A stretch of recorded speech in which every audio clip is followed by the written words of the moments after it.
Have you noticed the change in the energy from Aries to Taurus? Things have slowed down and taken on a much more solid experience.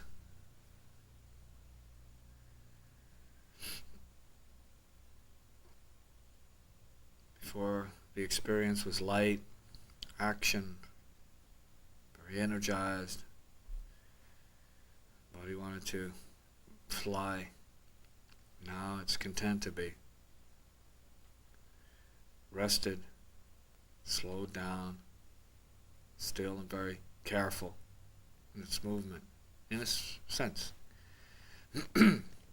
Welcome to the energy of Taurus.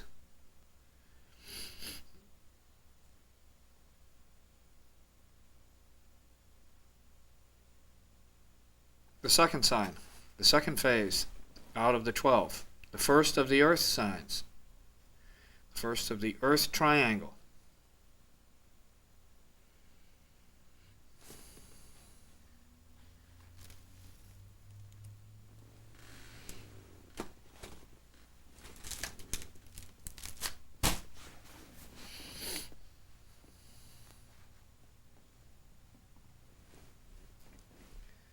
Aries flow, Taurus check. Flow and check, flow and check.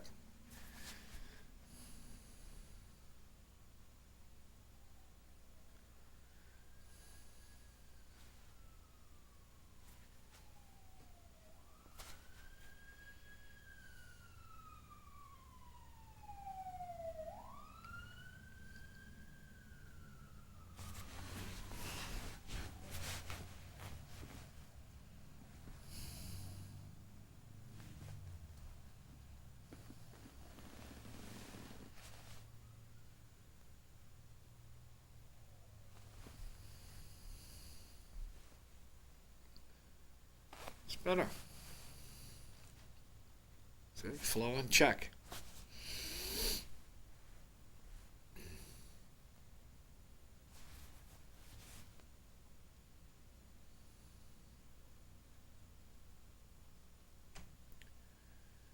This is a time of substance,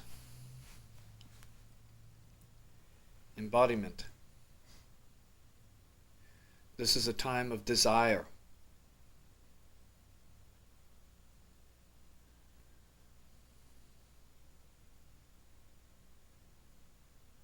Aries, you feel the impulses in here. You want to do something with those impulses that enables you to have and to gain experience. Therefore, the tendency through desire to hold on to things. This is one of the times of attachment. To desire, substance, the substance of desire. Sort of a wheel. And for the ordinary Taurian, or for the ordinary man in this particular phase, desire is very, very strong.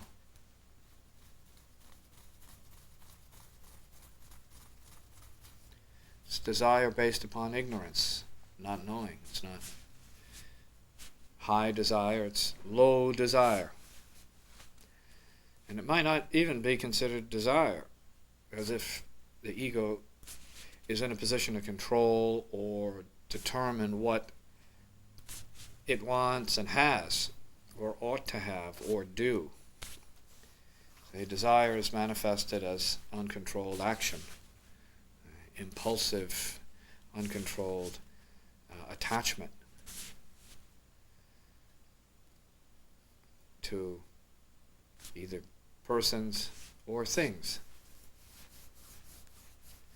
And this is all due to the consciousness of ignorance rather than enlightenment. It's the consciousness of unenlightenment. Now, this particular time and phase can be a very good time and phase, and it is for many other people who are practitioners, or at least people who are involved in the creative works. It's time to slow down and really put into form ideas, projects, to incarnate things. What is ordinarily desire in the ordinary man for the student, the disciple, or in some cases the more advanced being, is what is called will. Uncontrolled desire for the ordinary person at this time, because the subtler energies which we have formerly experienced are now taking their toll as they go through the lower bodies in the form of desires. With the advanced beings, that becomes will. Free will. That is, will which is creative. It is free of ignorance and unenlightened or attached desire. The prison of desire. So here, for the ordinary man, you hold on to karma. For the advanced person, hold on to light.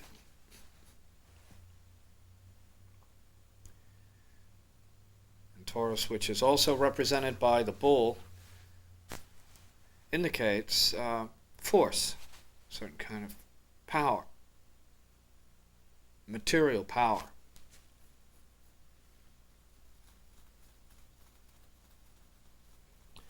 Therefore, a certain level of actualization, which are all related.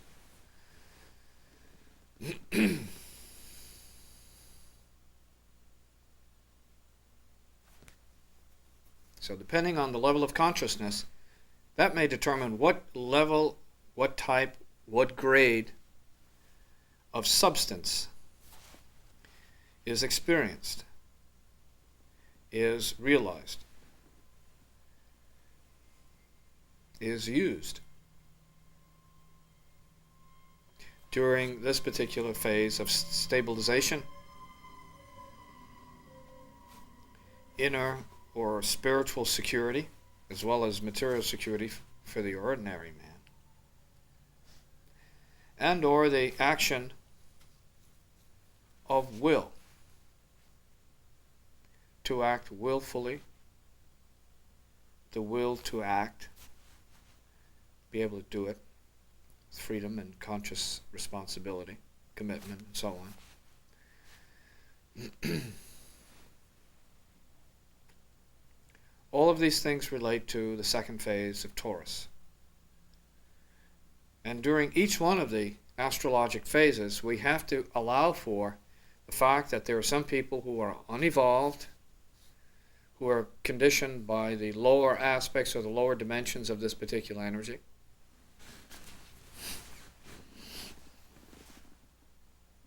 Those who are evolving, and then those who are more advanced. They're getting the best out of all of this. Therefore, Taurus is a time of gain.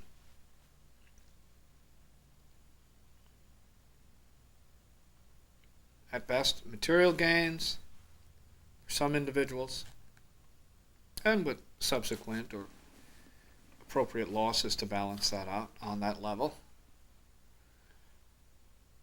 And spiritual gains with the appropriate sacrifices and disciplines that balance that out.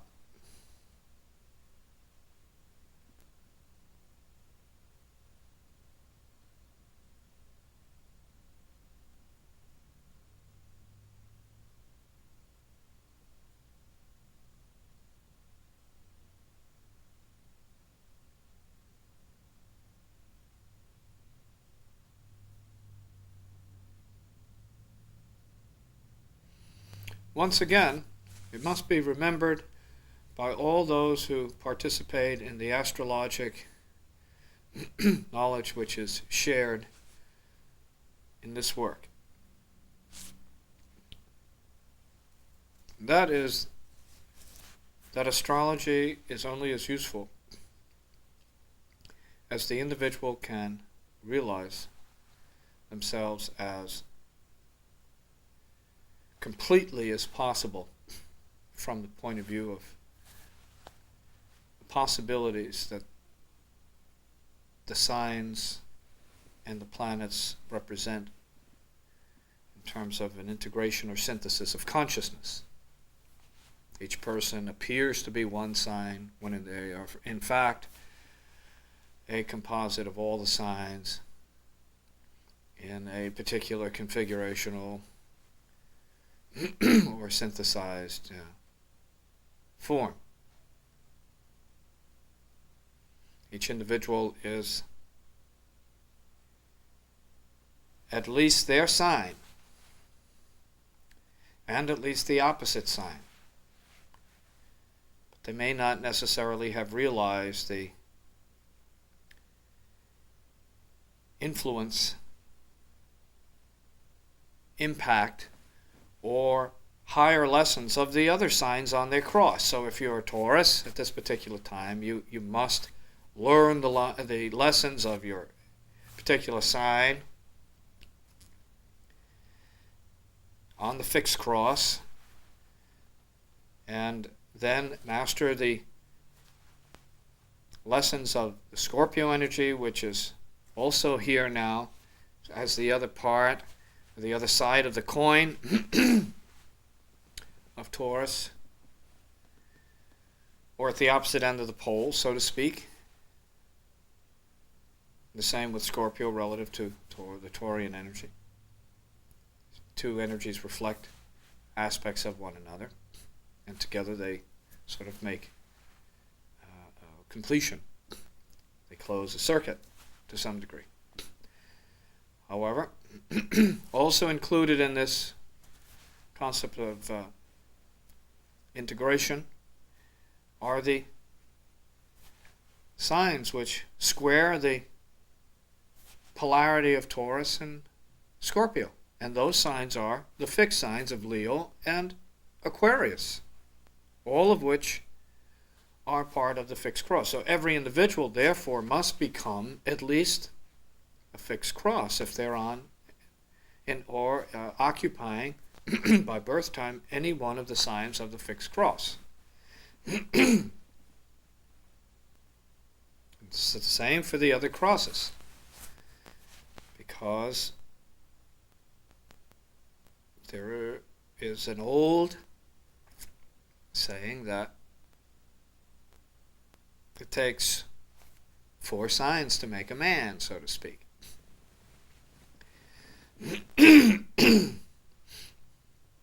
That is to say, it takes a whole cross. And the realization of oneself as of that particular birth cross, the realization of that relative to the 4 signs. From there, you can progress on to what might be considered the required energies of somebody who is being trained to be a master, and that is 2 crosses. So that means not 4 signs, but 8 signs. You got to master those lessons.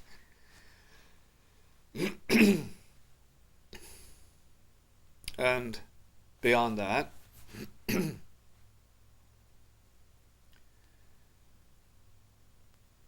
the individual is to become a Buddha, then the mastery of 3 crosses or 12 signs is one of the prerequisites for that.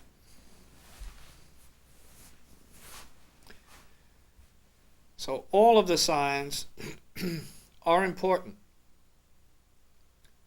Taurus is important because it is the first of the fixed signs, which is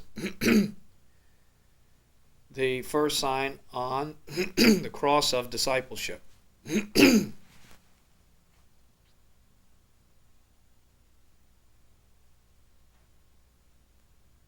cardinal cross may be considered the cross of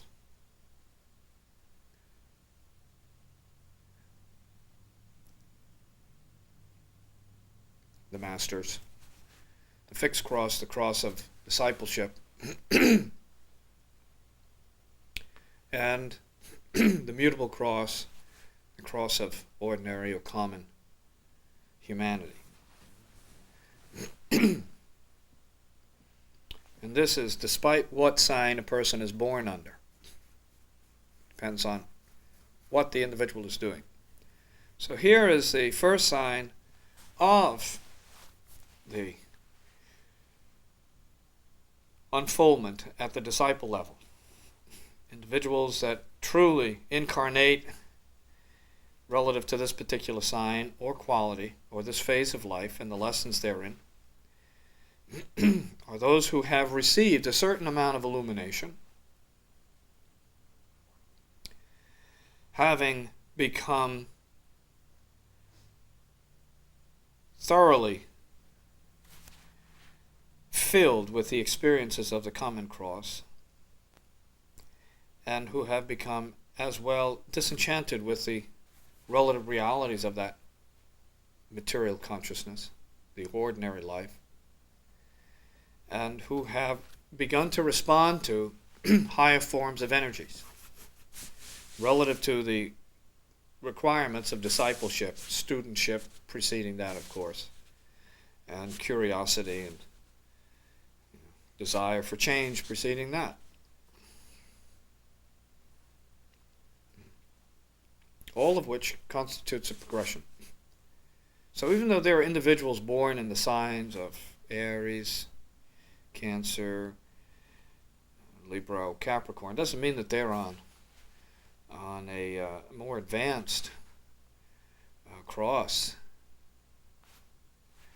That may be to their advantage if they are advancing, perhaps, but that doesn't imply that they are basically destined to be masters of any sort, because they too have to undergo, as all beings, the common experiences of the mutable cross and those conditions that are relative to the lessons of the signs, Gemini, Virgo, Sagittarius, and Pisces, moving on to Taurus, Leo, Scorpio, and Aquarius, which leads the way to Aries, then Cancer, and Libra, and finally Capricorn. And these lessons, these stages of purification, of these various forms of astrologic sadhana, can occur to anyone born of any other signs, depending on their level of consciousness, which is what these constellations and these time cycles correspond to. Levels of consciousness. Levels of initiation, such as this one. And these cycles return. Every year we have a recycling, a reinstatement of these lessons and opportunities to work at higher and higher levels relative to each one of the signs. And each sign is a gift, it's a blessing, it's an opportunity to realize and actualize the highest levels within that particular time,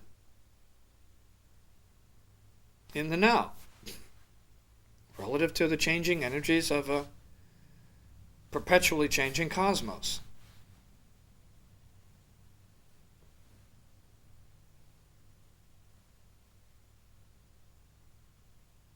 Taurus is also ruled by Venus, and many of the lessons of Venus are automatically brought in with Taurus. And Taurus is also related to the Earth planet. An attraction relative to Taurus, relative to the Earth, is at once material, physical, and relative to Venus is very subtle and very mental and even spiritual, depending on the unfoldment of the individual's experiencing lessons relative to those planets and or qualities.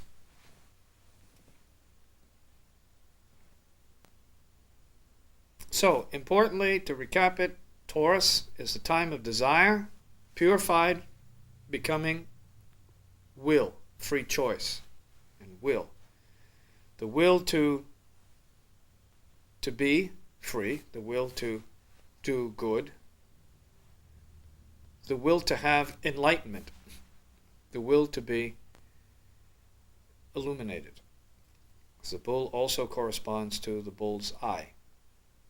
And the bull's eye, in fact, relates to the eye of illumination, the third eye, the Bodhi consciousness, the pure light itself. So every sign has something to do with enlightenment. And that must never be forgotten. That enlightenment is in no way obstructed by any lessons of any signs. Enlightenment is here now, always so.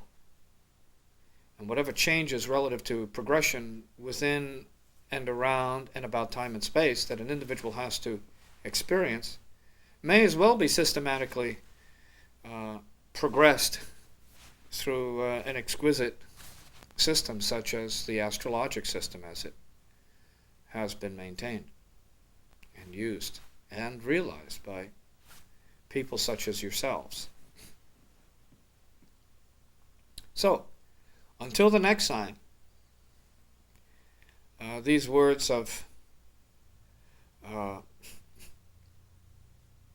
astrologic dharma and or possibilities should be remembered and used throughout this phase until we arrive at the next juncture, which will be a change of energy, once again to the masculine sign, or the outflowing, the release energy, the sign of Gemini. So until then, meditate on all these things and realize all the benefits of this particular phase as fully as possible. Hunan.